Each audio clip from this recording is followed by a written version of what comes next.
Imagine this. You wake up in Rome, and there's a new emperor.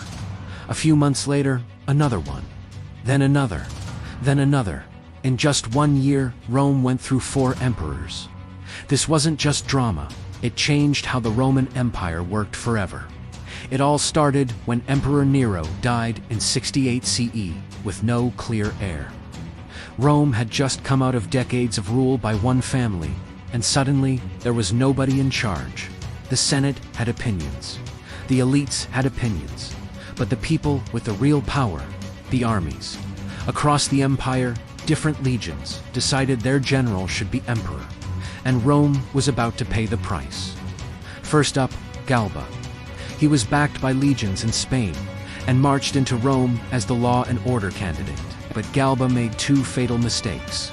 He refused to pay bonuses to the soldiers who helped him take power, and he angered Rome's political elite by cutting privileges. So the Praetorian Guard, the emperor's own bodyguards, turned on him. After just a few months, Galba was assassinated in the streets of Rome. That was Emperor number 1, gone. Next came Otho. Otho helped organize Galba's removal and stepped into power himself. But there was a problem. Power in Rome no longer came from the Senate. It came from the legions. And the armies in northern Europe had already declared another man emperor. Otho marched north to face them.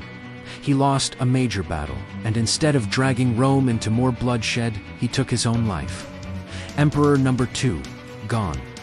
The legions in Germany had backed Vitellius.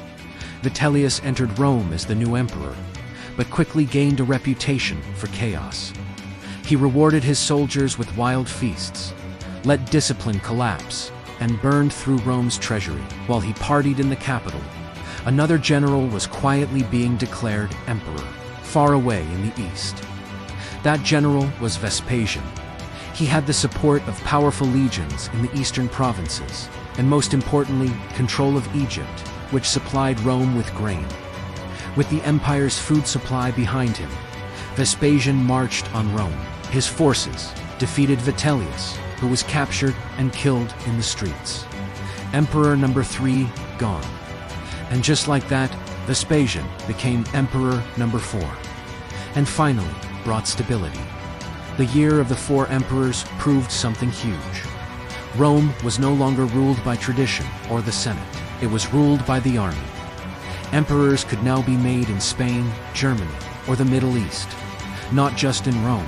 Whoever controlled the legions and the supply lines controlled the empire. Vespasian went on to stabilize Rome and start a new dynasty, and his family would later build the Colosseum. But after 69 CE, one thing was clear. The Roman Empire was no longer about politics in Rome. It was about who commanded the soldiers.